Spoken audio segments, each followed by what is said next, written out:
Hello friends, my name is Anurag Jaiswal. आप सभी का हमारे इस यूट्यूब चैनल सीजीपीएससी गाइड में एक बार फिर से स्वागत है।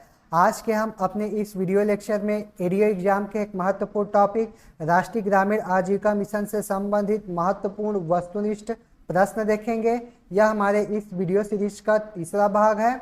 आप लोग इस वीडियो को अंत तक जरूर देखें, क्योंकि मैंने इस वीडियो में बहुत सारे करेंट से रिलेटेड अपडेटेड डाटा डाला है। तो आप लोग इस वीडियो को अंत तक एक बार पूरा जरूर देखें।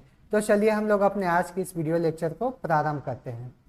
हमारा पहला प्रश्न है, राष्ट्रीय ग्रामीण आजीविका मिशन अंतर्गत प्रदेश में गठित स्व सहायता समूह को आवश्यक सहयोग करने के लिए कितने ग्राम संगठन का गठन किया गया है?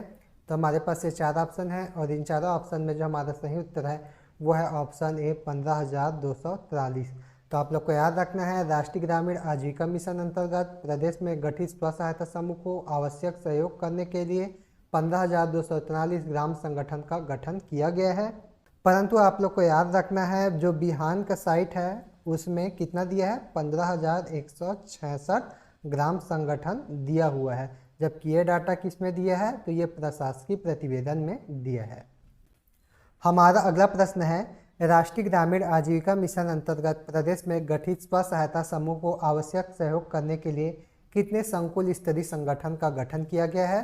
तो इन चारों ऑप्शन में जो हमारा सही उत्तर है वो है ऑप्शन ए 572।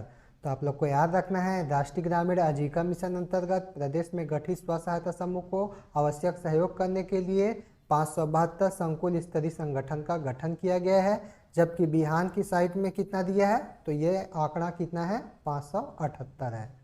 हमारा अगला प्रश्न है, national rural economic transformation project का विस्तार प्रदेश के कितने जिलों में है? तो हमारे पास ये 4 ऑप्शन है और इन चारों ऑप्शन में जो हमारा सही उत्तर है वो है ऑप्शन ए 7 जिलों में। ठीक है, तो आप लोग को याद रखना है, national rural economic transformation project का विस्तार प्रदेश के 7 जिलों में है। अब हम लोग इन 7 जिलों के नाम को देख लेते हैं। तो पहला आप लोग को याद रखना है रायपुर, दूसरा आप लोग को याद रखना है धमतरी, तीसरा आप लोग को याद रखना है बस्तर, चौथा आप लोग को याद रखना है कांकेर, पांचवा आप लोग को याद रखना है कोंडागांव, छठवां आप लोग को याद रखना है सरगुजा और सातवां आप लोग को याद रखना है राजनांदगांव। ठीक है, तो इन 7 जिलों के नाम को आप लोग को याद रखना है। हमारा अगला प्रश्न है, national rural economic transformation project का विस्तार प्रदेश के कितने विकास खंडों में है? तो हमारे पास ये 4 ऑप्शन है और इन चारों ऑप्शन में जो हमारा सही उत्तर है वो है ऑप्शन सी 43 विकास खंडों में। आप लोग को याद रखना है, national rural economic transformation project का विस्तार प्रदेश के 43 विकास खंडों में है। हमारा अगला प्रश्न है, national rural economic transformation project का विस्तार प्रदेश के किस जिले में है? तो हमारे पास ये 4 ऑप्शन है, जिसमें से पहला है रायपुर, दूसरा धमतरी, तीसरा कांकेर, चौथा उपरोक्त सभी। तो हम लोग जानते हैं कि जो national rural economic transformation project है उसका विस्तार प्रदेश के कौन से जिले में है? रायपुर में है, धमतरी में है, कांकेर में है। तो इसलिए हमारा जो सही उत्तर होगा वो है उपरोक्त सभी। हमारा अगला प्रश्न है, बैंकिंग सेवाओं की घर पहुंच सुविधा प्रदान करने के लिए कौन से मॉडल पर कार्य किया जा रहा है? तो हमारे पास ये 4 ऑप्शन है और इन चारों ऑप्शन में जो हमारा सही उत्तर है वो है ऑप्शन बी BC सखी। तो आप लोग को याद रखना है, बैंकिंग सेवाओं की घर पहुंच सुविधा प्रदान करने के लिए कौन से मॉडल पर कार्य किया जा रहा है? तो BC सखी मॉडल पर कार्य किया जा रहा है। हमारा अगला प्रश्न है, national rural economic transformation project के अंतर्गत वैल्यू चेन परियोजना के तहत किस जिले में कृषक उत्पादक संगठन का गठन किया जाना है? तो हमारे पास यहाँ पर 4 ऑप्शन है और इन 4 ऑप्शन में जो हमारा सही उत्तर है वो है ऑप्शन सी उपरोक्त दोनों। तो आप लोग को याद रखना है, national rural economic transformation project के अंतर्गत वैल्यू चेन परियोजना के तहत राजनांदगांव और कबीरधाम जिले में कृषक उत्पादक संगठन का गठन किया जाना है। अब हम लोग देखते हैं कि इन 2 जिलों के अंतर्गत 3 विकास खंड का चयन किया गया है। तो वो विकास खंड कौन से हैं? तो राजनांदगांव जिला में आप लोग को याद रखना है छुई खदान और खैरागढ़। देखिए यहाँ पर छुई खदान और खैरागढ़ जो विकास खंड है वो नए जिले बनने के पश्चात कौन से जिले में शामिल हो गए हैं? तो खैरागढ़, सुई खदान, गंडई में। तो आप लोग को राजनांदगांव के स्थान पर और कौन सा जिला दे सकता है, तो उसके स्थान पर खैरागढ़, सुई खदान, गंडई भी दे सकता है।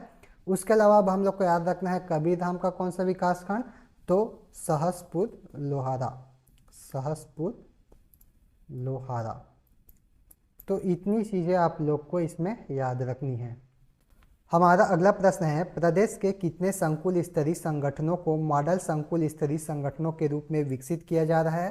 तो हमारे पास ये 4 ऑप्शन है और इन चारों ऑप्शन में जो हमारा सही उत्तर है वो है ऑप्शन बी 253। तो आप लोग को याद रखना है प्रदेश के 253 संकुल स्तरीय संगठनों को मॉडल संकुल स्तरीय संगठनों के रूप में विकसित किया जा रहा है। हमारा अगला प्रश्न है, मॉडल संकुल स्तरीय संगठनों को वित्तीय रूप से आत्मनिर्भर बनाए रखने के लिए कितना वायबिलिटी गैप फंड प्रदान किया जाता है। तो हमारे पास ये 4 ऑप्शन है और इन चारों ऑप्शन में जो हमारा सही उत्तर है वो है ऑप्शन सी 20 लाख। ठीक है, तो आप लोग को याद रखना है मॉडल संकुल स्तरीय संगठनों को वित्तीय रूप से आत्मनिर्भर बनाए रखने के लिए 20 लाख वायबिलिटी गैप फंड प्रदान किया जाता है। हमारा अगला प्रश्न है, मॉडल संकुल स्तरीय संगठनों को वित्तीय रूप से आत्मनिर्भर बनाए रखने के लिए कितने किस्तों में वायबिलिटी गैप फंड प्रदान किया जाता है। तो हमारे पास ये 4 ऑप्शन है और इन चारों ऑप्शन में जो हमारा सही उत्तर है वो है ऑप्शन बी 3 किस्तों में। तो आप लोग को याद रखना है मॉडल संकुल स्तरीय संगठनों को वित्तीय रूप से आत्मनिर्भर बनाए रखने के लिए 3 किस्तों में वायबिलिटी गैप फंड प्रदान किया जाता है। हमारा अगला प्रश्न है, मॉडल संकुल स्तरीय संगठनों के कार्यालय स्थापना हेतु कितनी राशि प्रदान की जाएगी। तो हमारे पास ये 4 ऑप्शन है और इन चारों ऑप्शन में जो हमारा सही उत्तर है वो है ऑप्शन बी 2.5 लाख रुपये। तो आप लोग को याद रखना है मॉडल संकुल स्तरीय संगठनों के कार्यालय स्थापना हेतु 2.5 लाख रुपये की राशि प्रदान की जाएगी। हमारा अगला प्रश्न है, सीआरपी दल में कितने सदस्य होते हैं। तो हमारे पास ये 4 ऑप्शन है और इन चारों ऑप्शन में जो हमारा सही उत्तर है वो है ऑप्शन सी 4 सदस्य। तो आप लोग को याद रखना है सीआरपी दल में कितने सदस्य होते हैं, तो 4 सदस्य होते हैं। हमारा अगला प्रश्न है, सामुदायिक संगठनों के पदाधिकारियों, सामुदायिक संवर्गों एवं सदस्यों के प्रशिक्षण एवं क्षमतावर्धन के लिए कितने जिलों में समुदाय प्रबंधित प्रशिक्षण संस्थान स्थापित किया गया है। तो हमारे पास ये 4 ऑप्शन है और इन चारों ऑप्शन में जो हमारा सही उत्तर है वो है ऑप्शन डी 7 जिलों में। ठीक है, तो आप लोग को याद रखना है सामुदायिक संगठनों के पदाधिकारियों, सामुदायिक संवर्गों एवं सदस्यों के प्रशिक्षण एवं क्षमतावर्धन के लिए 7 जिलों में समुदाय प्रबंधित प्रशिक्षण संस्थान स्थापित किया गया है। अब हम लोग देख लेते हैं कि ये 7 जिले कौन से हैं। तो पहला है रायपुर, दूसरा है धमतरी, तीसरा आप लोग को याद रखना है कांकेर, चौथा आप लोग को याद रखना है बस्तर, पांचवा आप लोग को याद रखना है कोंडागांव, छठवां आप लोग को याद रखना है राजनांदगांव, सातवां आप लोग को याद रखना है सरगुजा। हमारा अगला प्रश्न है, समावेशी आजीविका योजना कितने विकास खंडों में संचालित है। तो हमारे पास यहाँ पर 4 ऑप्शन दिए गए हैं और इन चारों ऑप्शन में जो हमारा सही उत्तर है वो है ऑप्शन बी 5 विकास खंडों में। तो आप लोग को याद रखना है समावेशी आजीविका योजना 5 विकास खंडों में संचालित है। हमारा अगला प्रश्न है, समावेशी आजीविका योजना निम्न में से किस जिले में संचालित है। तो हमारे पास ये 4 ऑप्शन है जिसमें से पहला है जसपुर, दूसरा कबीरधाम, तीसरा उपरोक्त दोनों, चौथा उपरोक्त में से कोई नहीं। तो हमारा जो सही उत्तर होगा वो है ऑप्शन सी उपरोक्त दोनों। तो आप लोग को याद रखना है समावेशी आजीविका योजना कौन से जिले में संचालित है, तो जसपुर और कबीरधाम जिले में। हमारा अगला प्रश्न है, बैंक मित्र से संबंधित कौन सा कथन सत्य है। तो हमारे पास यहाँ पर कुछ कथन दिए गए हैं जो कि ऑप्शन के रूप में है, जिसमें से पहला है इन्हें 3000 रुपये प्रति माह मानदेय दिया जाता है, जो कि बिल्कुल सत्य है। दूसरा है मानदेय का भुगतान संकुल स्तरीय संगठन के माध्यम से किया जाता है, तो ये कथन भी बिल्कुल सत्य है। इसलिए हमारा जो सही उत्तर होगा वो है ऑप्शन सी उपरोक्त दोनों। यहाँ पर दोनों ही कथन सत्य है।